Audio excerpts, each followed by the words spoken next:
For more than a century, one of the most popular board games in the world has been, undoubtedly, the real estate-inspired Monopoly.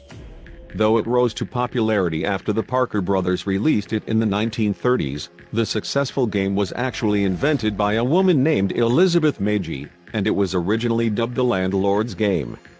What neither Magie nor Parker brothers could have predicted, however, was how critical a role the game would play for soldiers in World War II. Far from just a way to pass the time, Monopoly was utilized for a more secretive and brilliant reason by British POWs in German prison camps. So, what did these soldiers use the famous game for, exactly? The answer will amaze you.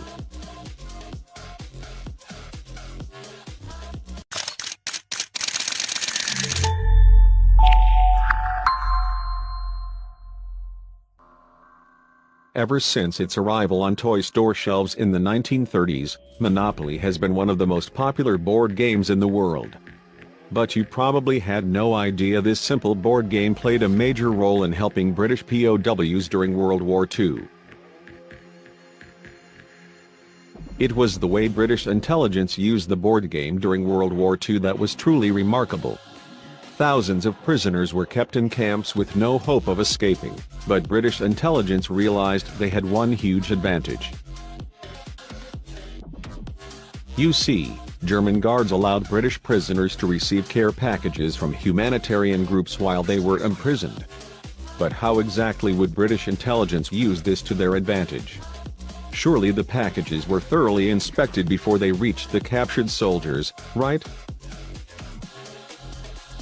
The British intelligence organization MI9 had a brilliant idea, and its leaders devised a simple plan.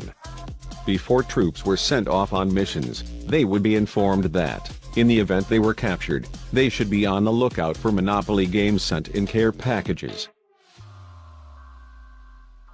MI9 then worked with the Monopoly manufacturer in Britain, Waddington's, to have maps, small metal tools, magnetic compasses, and other supplies subtly embedded inside the games that were sent to soldiers. The plan was designed by British intelligence officer Clayton Hutton. My aim, right from the start of my association with the Escape Department, had always been to discover a foolproof system for introducing my toys into the camps themselves, Clayton once wrote about his clever plan. One of the tricks was to print the maps on pieces of silk because the material wouldn't crinkle when soldiers looked at them. That way, they could be easily stuffed into small compartments, and they wouldn't dissolve in water. It was an ingenious tactic. Of the nearly 35,000 British soldiers who escaped imprisonment during World War II, it's estimated that some 20,000 of them used the silk maps, compasses, and assorted tools that they found in their Monopoly games. But Monopoly wasn't the only game that included secret tools to help prisoners escape. Maps, bank notes, and messages were also included in chess sets and packs of cards. All this happened right under the Germans' noses. Who would have thought a simple board game would have saved the lives of thousands of men during a time of war?